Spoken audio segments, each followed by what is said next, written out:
Hey everyone, welcome to the Them Before Us podcast. I'm Jen, our TBU training director. I do a little bit of communications. We have a Substack now, so go check that out if you haven't seen it. And today we're talking to John Stonestreet about an incredible project that is dropping next week. John Stonestreet serves as the president of the Colson Center for Christian Worldview. He's a sought-after author and speaker on areas of faith and culture, theology, worldview, education, and apologetics. And he's the daily voice of the Breakpoint podcast, which is nationally syndicated commentary on the culture. And it was founded by the late Chuck Colson. And also, from the Them Before Us perspective, a plug. Katy often gets to join that podcast, so it's awesome. You should definitely listen to it. He's also the voice of The Point, which is a daily 1-minute feature on worldview, apologetics, and cultural issues. John, thanks so much for joining us today. Thank you. It's good to be on. Yeah. All right. He's joining us to talk about a new documentary that is a joint project between the Colson Center and Focus on the Family. And let us know if there's some other partners in there that we should recognize. And it exposes the civilizational moment that we're in, and then also offers some hope for the future. What should Christians be doing? Amazing stories. But to start off, John, I'd just love to hear from you. What was the motivation for starting? I mean, it's kind of sounds like a huge project. What's the motivation for making a documentary like this?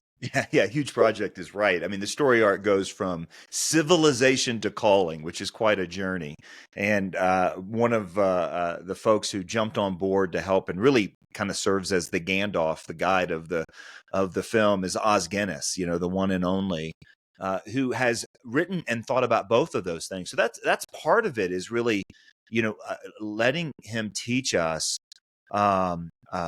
Really what is happening in this cultural moment. Why does it feel like there's so many things that are so high stakes? How did things go from being unthinkable a generation ago to unquestionable today? And who's going to win? Why does it feel like we're being kind of jolted back and forth by that? That's part of the motivation. But then also, how do we live in the middle of that? And that's really the punchline of it. But our working with Focus on the Family was great because, we both have a history in helping the church think about the world and to think of it in terms of truth. So if you start with Francis Schaeffer, the guy who walked around talking about the Christian influence on the Western world and how that brought things like, human dignity and medicine and that sort of thing, and how these other ideas were threatening the future of the Western world. And so we need to, again, what did he call for? He called for truth. And then Chuck Colson follows that with How Now Shall We Live, the book that he wrote with Nancy Pearcey and the Breakpoint commentaries and everything else. And what did he call for? Truth. We need truth. And at the time, and then Focus on the Family released the Truth Project with Del Tackett. And the idea was, we need to know what's true. We need to know what's true. In all of those previous projects, there was this prediction of this, where it would go if we abandon truth. What kind of world would it bring? What kind of society? And you could kind of see it by looking back at pre-Christian societies, right? What did pagan societies look like? Well, they sacrificed children, Well, women were treated poorly and dehumanized. Well, there was all kinds of ways that the world became less and less and less humane prior to Christianity. And of course, the prediction was, if you give up on truth, we're going back to that. Now, all those predictions have come true. We live in such a crazy cultural moment where up is called down and down is called up. And I mean, the work that Them Before Us does better than anybody is to point out how children are the victims of bad ideas, right? And so then how are we supposed to respond to this? Truth Rising is really the next step in that series. And we're also calling folks, like the previous projects did, to know what's true. But it requires more right now. We have to actually live what is true. We have to make critical decisions at a moment to actually put our feet down and say, this is what's true. And when we do that, God can do amazing things. When we do that, it can make an incredible difference. And we've seen some examples of that. So the film starts with, what has the abandonment of truth done to the Western world, and what kind of place are we in, a really vulnerable place? And it ends with these stories of individuals who have decided, I'm going to stand on the truth, leave the results up to God, and the amazing thing that's happened. So it's really something that calls all of us to be those kind of courageous truth tellers. Ayan Hirsi Ali is interviewed in the documentary, and she made such a great point. She said, right now, Western civilization is emphasizing everything that's bad about us. But I think most of the people listening, if you grew up, especially if you grew up in more of a public school system, you probably are pretty familiar with the things that are bad about Western civilization. What would be kind of a quick summary of what Truth Rising says are the good things that Western civilization produced? And you mentioned some of them, treatment of women and things like that, but Sure. some others. But all those are rooted in a particular idea. Chuck Colson said it was the greatest contribution that Christianity ever gave the wider world. And we take it all now for granted as if there is such a thing as human dignity. In other words, we should think about humans in a special sort of way. That's not common. Bishop Baroness Philippa Stroud is one of the people that are interviewed, a remarkable woman who has led all kinds of incredible political charge movements in the UK. And she points to it, this idea that people are valuable because they're made in the image of God. Konstantin Kisin, who is not a believer, is an agnostic, I think, and a comedian. In the film, he points to the same thing. He calls it the sacredness of the individual. And, he's someone who doesn't really believe in the sacred. And isn't it interesting, by the way, that what we have seen in recent years are people who just a generation ago, or even 10 years ago, back in 20 years ago in the 90s or whatever, told us that God is a delusion and religion poisons everything. You remember all those voices? Some of those same voices are now telling us that we need Christianity or we will no longer have a category for human dignity. And it's human dignity that made us say, oh, women deserve the same rights as men. It's human dignity to say that kids aren't property that can just be thrown out into the backyard and disposed of. It's human dignity, and that owes itself to Christianity. And even atheists realize that. So I think that's the primary thing. And I think it's all that's rooted in what's true about who we are as people, what's true about the moral nature of the universe. And the forces that have really dismantled Western culture, and you're right, this is articulated really clearly in the film where they look at it. Ian says it very well, because the forces that have dismantled truth have been the forces of various forms of deconstruction. And one of the agnostic atheist voices there that talks about how significant this is David Berlinski, just a brilliantly odd guy who says something really powerful. He says that we're now kind of dominated by those who just want to tear down. And people can tear down because tearing down's easy. Building's hard, tearing down's easy. And he has this line where he says, someone who couldn't build a pigsty is perfectly capable of tearing down a chateau.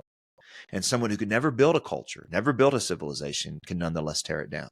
What an important audience or an important point. And then for us as Christians, we want to go, well, what are we called to? We're not called to tear down. We're called to build up. We're called to love God and love our neighbor and to do it in these profound ways. And so, yeah, that's really kind of the level that we're working on. Now, here's why we're doing this, okay? Because this is really big. Some people are listening to that going, hey, this is really big civilizational level stuff. It is. Why does it matter? It's real simple. Because we are now at this critical moment where Western civilization can go one way or the other. This is what Oz calls in the film a civilizational moment. It's a pivot point. It's a crucial time. He calls it a cut flower moment, right? Where the ideas like human dignity that animated the Western world have been cut off. And when you cut a flower from its source, it still shines for a while, then it withers and dies. Most civilizations die out, right? They get cut off from those sources. Some of them get animated by a different set of ideas. A lot of times those are really bad revolutionary ideas and really scary. Every once in a while, you'll see a civilization renewed. There's not very many examples of that. Most of the time, they decline.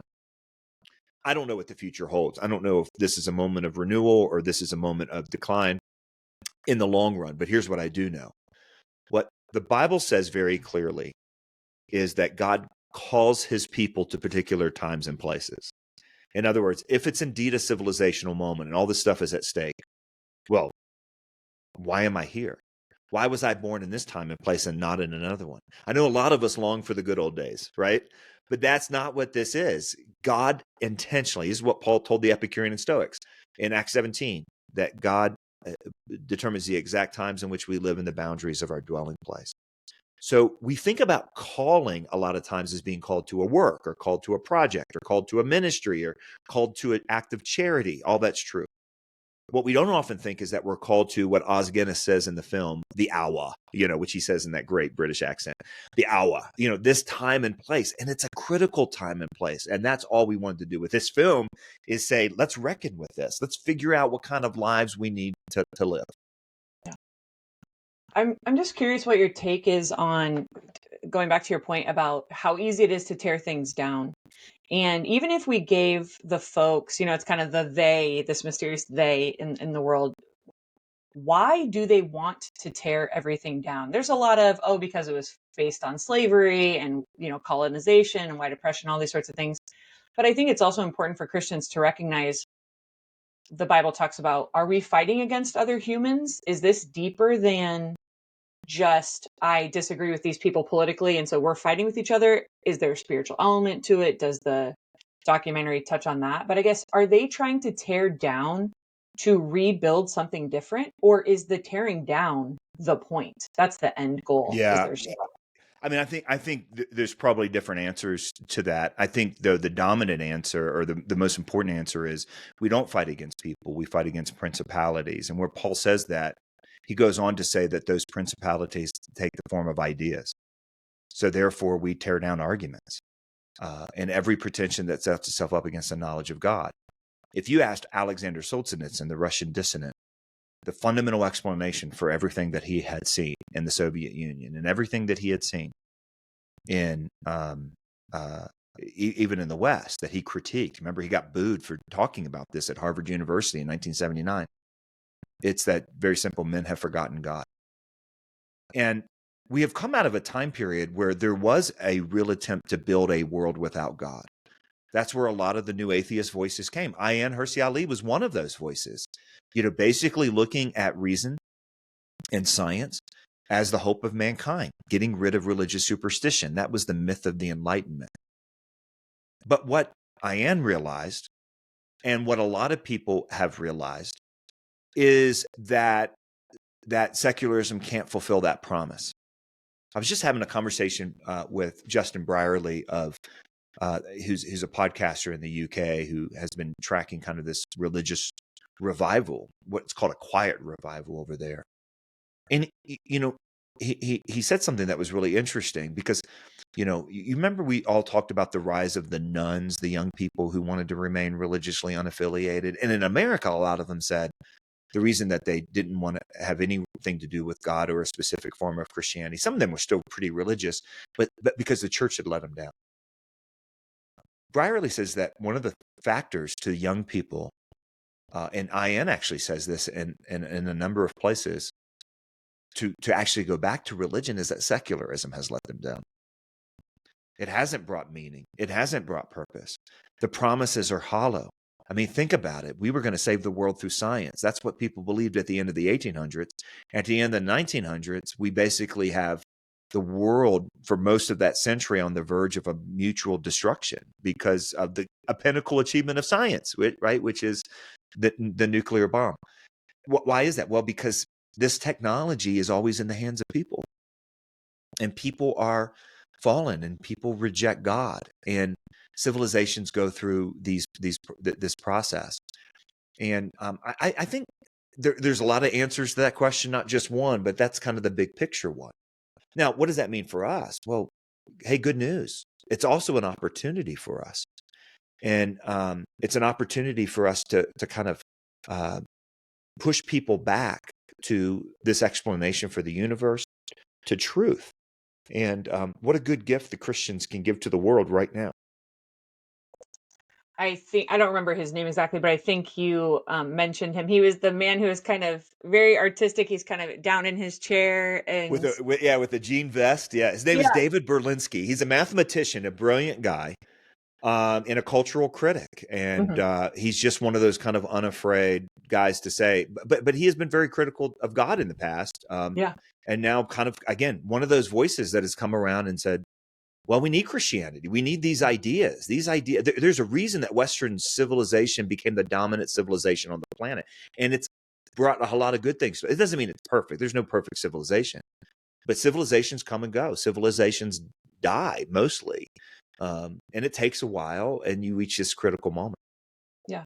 One of the things he mentioned in the Truth Rising documentary is he said institutions, all the institutions we looked to have gone through sort of an internal dissolution. So the idea that they don't even look at themselves like they have anything worthwhile to offer, or that they're not respectable sort of internally, and therefore now no one looks at them with respect. He mentioned the IRS. A lot of us in the States think about the CDC, the things that came out of COVID. You look at the school system, and you start to look at the FBI, the CIA. You look at all these things where we're kind of like, they had our best interests in mind, right? And then these things come out, and you start thinking, no one has our best interests in mind. Everyone, like you're saying, it's all being run by humans. There's a million different kinds of political views they might have, or ideological views they might have, that are influencing what they do, and where we might have thought they did care about us as a people. We're starting to recognize that's not the case. And I wonder if that has something to do. There's a lot of people that thought science would save us. I think there's a lot of people that think the government will save us. If we could just get the right policies, and if my party is in charge, we're going to get the stuff we want done. Even Republicans with Trump in charge, and then some of the things he was talking about with IVF, which is things Them Before Us cares about particularly, then we started to be a little disenfranchised. Like, okay, now you guys aren't really getting it right in this area that we really care about. And I wonder if that's part of why young people, they're trending conservative, but not necessarily even politically. It's more the ideas of, yeah, marriage and family, and I should live in a community and not be online. Those things are starting to, I think, kind of have a resurgence, as well as turning back to faith. Yeah, no, you're exactly right, and I do think we're in a moment of a profound crisis of trust. Right? I mean, you think about the things that we have just taken for granted for a long time. You remember, the commercials of when I was growing up, 9 out of 10 dentists prefer Crest. And then no one ever argues that anymore in any kind of commercial, because we all know that 9 out of 10 dentists will prefer anything that you pay them to prefer. And this, extends to the big pharma and big this and big government and big EVA and big everything else. And there's just a profound crisis of trust. But that also is, I think, some really important aspects of our marching orders as Christians, because who else has that potential? The church does. And the church has the potential to step in and be a source of social cohesion that people are longing for, to be a bellwether of what matters and what is good and what's true that people are longing for, and they're not finding it anywhere else, right? To truly care for one another, and they're not finding that anywhere else. So I think it's an incredible opportunity, and it's also a warning that because it's really interesting. We've been working on this project long enough to talk about the cultural crisis, and then get to what many people are calling this vibe shift, right? This, and what many people believe is this pushback against trans, this pushback against CRT, this pushback against wokeism. And praise God that that's happening. And a lot of that's happening in the form of, political, change. But I think it's also clear, politics, this isn't a political problem fundamentally. So politics can do so much, but it can't do everything. And that's a good warning for us. I think it's also a good warning for us that what really has happened in the vibe shift is, and this is a fundamental message of the film, what's happened in the vibe shift is we have essentially backed off of some of the worst lies of our culture. But disassociating or condemning things that aren't true is important, but it's not the same as realigning and reattaching to what is true. And that's really the next step if we're going to see real renewal. And, this is exactly what Paul says we're to be. Paul doesn't tell us that if you're in Christ, you will renew culture. He says, if you have been reconciled to God, you have been called to be an agent or a minister of reconciliation. So that's really what we call. So we start with this kind of big in the film, this massive look at civilization, and then go to calling. And the fundamental calling that I think every single one of us has, if it's true that we're not in this cultural moment by accident, is to tell the truth. And we'll have to tell the truth in ways, right? It's one thing to believe what's true if everybody else believes it. It's another thing to believe what's true if you're going to face real social cost, if you're going to face a real penalty for believing it, much less saying it out loud.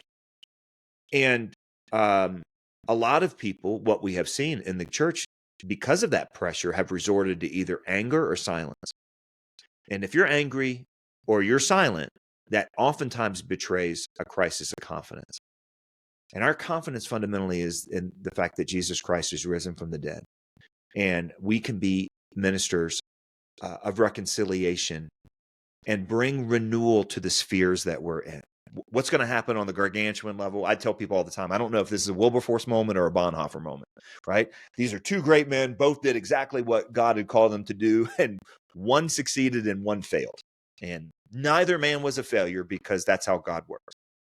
And so I think that's the same question we have. But we can't expect the government to do the job that it can't do. We are right now at a moment where the direction of culture is being determined by political power. And that makes us very vulnerable. And it also is, how do I want to say this? I mean, gosh, the potential for us to have a big old blind spot is huge. So we're calling people to truth. We're calling people to know what's true. As we say in the film, you also got to live what's true. And that means you got to love what's true, right? This is what matters. How do you explain Jack Phillips? How do you explain this little baker, this wonderful guy, super nice guy in Colorado, before it was even a cultural crisis in many ways, makes an important decision to say, I'm not going to go along with something that's not true. What real difference would it have made had he just baked the cake? No one would have ever known. He said, I can't bake this cake, but he still loved the people that came into his store. And it became a 13-year ordeal that transformed his life, that transformed the lives of a whole lot of other people. And the cultural renewal that has come out of that, no one could have calculated that. That's completely up to God. It was that moment, that choice, Katy didn't have to jump on this children's rights thing. She's one of the stories we tell. We love telling Katy's story because she was a pastor's wife. And, she made the decision, and she was emboldened by her community. Somebody pointed that out as part of her story. If you don't know Katy's story, why she does them before us, you got to watch this film because it's all, I know you know, but if our listeners don't know, they need to know. I love the story we tell of Chloe Cole, because Chloe believed a lie. And when we say ideas have consequences and bad ideas have victims, Chloe was a victim. At 16, she underwent a double mastectomy. 16. We hear these stories and then we're told they're not happening. And then this is Chloe. Chloe now is such an incredible, mature, articulate voice of what is good and what is true. It is beautiful and brilliant.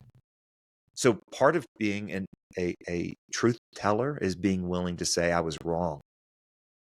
And knowing that truth transforms. Ayan's story is very much like that, coming out of radical Islamic background to an atheist background to realizing that the promises of secularism, in fact, she says it so clearly, she was always looking for freedom. She certainly didn't get it in her Muslim, and from radical Islam, and she thought she was going to get it from secularism and science and reason and free thought, and it didn't come either. You know where she found it? In Jesus Christ. What confidence, And then Seth Dillon, the Babylon Bee, which is my favorite in many ways because I have the spiritual gift of sarcasm too. And, he made a choice in the middle of cancel culture. You remember cancel culture? You remember, where there was such a price to pay, and Babylon Bee is a media company, and they made this decision and they paid an enormous price and they just stuck to their guns. And you look at the last 4 or 5 years, who would have guessed all these things would happen? And you can point back to their decision not to pull down that tweet as one of the catalysts for it, right? So anyway, I know I'm going on, but I think that's the call, right? To be a truth teller. And we are all truth tellers. We are all called to be truth tellers. George Orwell said, in an age of deceit, telling the truth is a revolutionary act. And that's that courageous Christian life that I think Katy talks about in the film, that we're all called to do. It doesn't seem like that big to tell the truth. Sometimes it can be really, really big. What's so fascinating, as you're laying them all out, you just see that pattern over and over again, that they are for the most part, people who are kind of just doing their own thing. I mean, Seth Dillon is more of a public figure and whatever, but Jack Phillips is kind of doing his own thing, running his business. Katy is a pastor's wife. Chloe Cole's in high school. And they each got to some point where they were challenged to do something that was in conflict with their personal values. And they had to decide if they were going to cave or if they were going to decide to stand up. And it doesn't seem like that big of a deal. I remember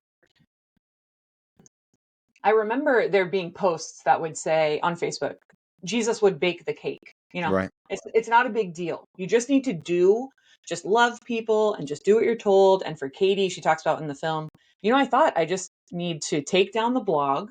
So this guy who's trying to dox all these people will let everyone off the hook. And for Chloe Cole, it's, you're feeling these different things, you're getting nudged into it. But I think her challenge was, like you said, when she decided to start changing her mind or to detransition, she could have then gone quietly off into the night.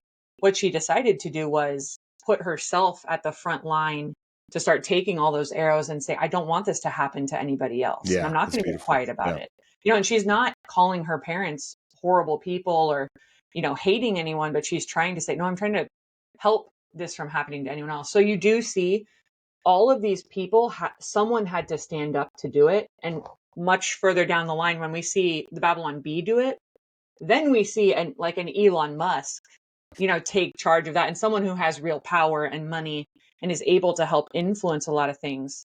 But it doesn't feel like he's doing it at the same amount of cost as little people who decide to do it. I mean, Jack Phillips was being crushed by the legal system for a decade or something. So 13 it's years. very encouraging for those of us that don't have power and money. We still have to stand up. We don't know where that's going to lead. Yeah, you're exactly right. And yes, they did it because it conflicted. They took the various stands because of their personal values. But think about what they believed about those things. They didn't believe those values were subjective. They believed those values were true. And this is where I think a lot of people have believed a lie. At the end of the film, Chloe Cole says, there's no your truth, no my truth. Jesus Christ is the truth. And I remember the Truth Project, this is really in the vein of that. It's one of the reasons that Focus on the Family wanted to work together on this, is to follow up on that, where Del Tackett begins that by saying, do you believe that what you believe is really real? And this is what he meant is, do you actually believe what you believe is true? Not just true for you, but true with a capital T. Francis Schaeffer talked about true truth. Chuck Colson, I could still hear his raspy voice. Truth, we need truth. Del Tackett, do you believe that what you believe is actually true, is that it's reality, not just personal? And this is really the next stage. And I don't think we do, and I think if somebody comes up and wants to fight with me about whether the earth is round or flat, I don't get really riled up by that. I certainly don't get intimidated. I don't get really angry and hostile and just ranting, because I have a good deal of confidence in what I believe. So if my response when somebody challenges, when life begins, or how God created us male and female, or, whether people should be able to order their public lives based on the things that they believe, if I get quiet and I back out of this, or if I just rant and rave, it betrays a crisis of confidence. And this is a project that's kind of aimed at that crisis of confidence, because I think, hey, what we know is defensible. And I hope what the stories reveal is we can trust God with the results. I mean, is that Jack Phillips' story or what? Can we trust God with the results? You bet. Is that Chloe's story? You bet. Is that Ian's story? I mean, Ian's it just makes me cry, because you realize she has come to grasp the significance of it. Not just on both a civilizational level and a personal level, right? Katy and I were both, I think she was at the ARC conference in London the first time too, right? The very first one. And this is when Ian first announced that she was a Judeo-Christian, I think is how she put it. And 1,000 people in the room gasped because everyone thought she was an atheist. And you're like, well, what has changed? And then for her, it was wrestling with, as she put it in an article just a few months later, that secularism wasn't going to be able to deliver the meaning and the things that we needed so desperately right now in Western culture. And then at the last argument, which was just last year, she went through the foundations of Western, 10 foundations of Western culture, and gave a Bible verse for each one. And then on a number of occasions, and in the film, tells the whole testimony, where not only she believes this is what's good for the world, but she actually believes it's true. And it's exactly what she always was looking for and didn't know it. Right? And so this is when something's true, it's true on those levels. It's true for the world. It's true for reality. It's true. And if it's true for reality, it's true for you. It's like gravity, it's not like a something you make up. It's like gravity. And I just think that's so beautiful. And we Christians need that level of confidence in what's true. Yeah. What is your guys' hope for how people will watch this, what they will do? It premieres September 5th. People can watch it, a live streaming of it, right, at truthrising.com. What's your hope for people listening? Well, it is a documentary, and documentary is really part one. There's a follow-up study that you can do in small groups that talk about how to cultivate courage. Courage doesn't come from nowhere, right? Courage has to be, it's a virtue. Virtues are muscles. Muscles have to be worked out, just like real muscles have to be worked out. I tried to be a weightlifter without lifting weights. It just didn't work. You can't be a virtuous person without kind of cultivating this and working out. And so this follow-up study, which is designed for individuals in small groups, very accessible, for short sessions on hope, truth, identity, calling, what I think are the 4 ingredients to cultural courage. And it can go along with that. So you go to truthrising.com, you can sign up. If you're a pastor, you can actually sign up to watch it with your church. You can host a watch party. There are study guides and resources and interviews and things like that you can go along with. But I mean, honestly, our goal is for a lot of people to watch this. But the reason we want them to watch it is very clear. I mean, what if there were thousands of Christians in every different culture, in every different cultural corner of the world, that were just willing to take that step of courage when that crisis came, right? When that choice came, when that moment came where they can either be silent or speak up, not thinking, well, what am I going to? I mean, what I do is not going to really matter, but thinking, you know what, I'm going to be faithful to what's true, and I'm going to trust God with the results. Can you imagine if we could? And there are people everywhere that do that, but what if we could double that? What if we could triple that? What an amazing impact we could have, especially at a time, as the former Deputy Prime Minister of Australia says in the film, we're sputtering. The engine of Western culture is sputtering. We're out of gas, and we're trying to put the wrong gas in, right? So I just think it's a wonderful opportunity right now. Yeah. Well, I got to see it yesterday because we got the special early link. And of course, as done before us, we're so excited that Katy got to be a part of it, and she loved being a part of it and her story. But like you said, so many incredible stories. Os Guinness takes us through that bigger picture, and then we get to hear it lived out practically. So I think it'll be a great resource for folks. It'll be very encouraging. It's beautifully done. And yeah, everyone, you can go find it at truthrising.com, and it will premiere probably the same day that you're hearing this podcast. It's premiering. So go to that link. And John, thank you so much for joining us and being part of this project, and for all your work at the Colson Center as well, just encouraging Christians to live with a biblical worldview and to impact our culture. Hey, thanks so much. It's great to be on with you today. And I really loved having Katy on the project. And it's always fun to work with her, but so grateful for them before us and the great work you guys do.